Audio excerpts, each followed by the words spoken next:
Hello, j'espère que votre mois de juin s'est bien passé. Là on est mi-juin, le projet de VR a super bien avancé. Aujourd'hui je vais aller le présenter à mes clients au musée d'archéologie nationale. Le projet est terminé, j'ai livré l'expérience à mes clients ce matin. Il sera présenté aux Journées européennes de l'archéologie. J'espère que le public va apprécier cette expérience en réalité virtuelle. Et là, je vais dans Paris, c'est un peu la course aujourd'hui.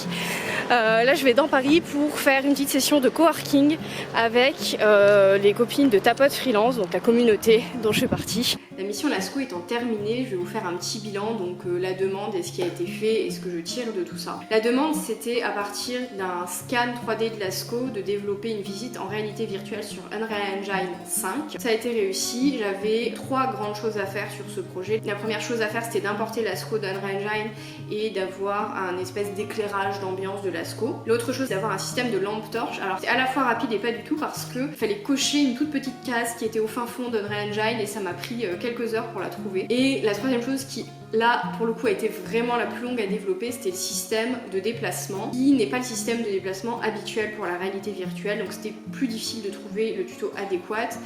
J'ai dû faire avec plusieurs tutoriels pour trouver la bonne solution. Forcément c'est un projet qui est très enrichissant au niveau des connaissances et j'ai énormément appris et j'espère que je vais avoir d'autres projets de réalité virtuelle parce que j'ai beaucoup apprécié de travailler là-dessus. J'apprécie aussi beaucoup de travailler sur Unreal Engine, j'ai d'ailleurs prévu de me former sur la partie rendu vidéo, éclairage pour peut-être, c'est encore en réflexion, passer mes rendus sur Unreal Engine, donc ne plus faire les rendus sur Blender, les faire sur Unreal. À voir, c'est encore en réflexion. En fait, d'abord je vais me former et ensuite je vais faire des comparatifs sur plusieurs points. Le premier étant combien de temps ça prend.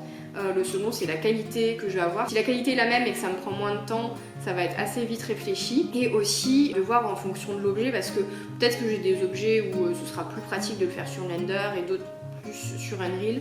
Je pense sur Unreal, si je devais faire des rendus, ce serait plus des scènes complètes que juste un objet. C'est encore en réflexion et je vous partagerai quand je ferai les tests. J'ai pas eu beaucoup filmé ce mois-ci parce que j'avoue que la VR... c'est pas ce qu'il y a de plus intéressant, enfin c'est un peu compliqué à filmer parce que finalement j'ai la tête dans le casque donc je peux pas vous montrer grand chose. Samedi s'est passé quelque chose d'un petit peu triste, j'ai mon petit chat qui est décédé.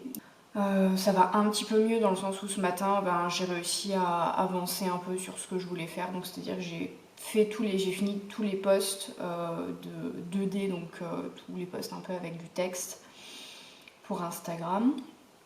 Et cet après-midi, je vais sortir, j'essaye de sortir un peu tous les jours pour pas rester ici toute seule. Et du coup, cet après-midi, je vais au pop-up store Stranger Things. In the vastness of stars, what do you see?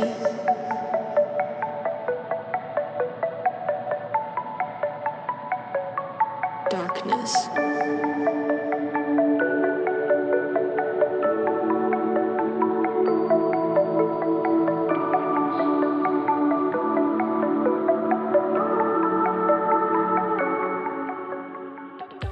Ma visite dans Hawkins s'est super bien passée, les décors étaient vraiment sympas et j'ai ramené quelques souvenirs. J'ai hâte de voir les 2 derniers épisodes qui sortent demain.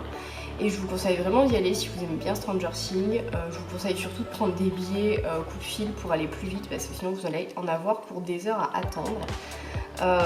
Cette petite balade dans Hawkins me donne envie de faire une modélisation sur Stranger Things. J'aimerais bien modéliser le salon de Joyce. Et du coup c'est ce qu'on va faire ensemble cet après-midi.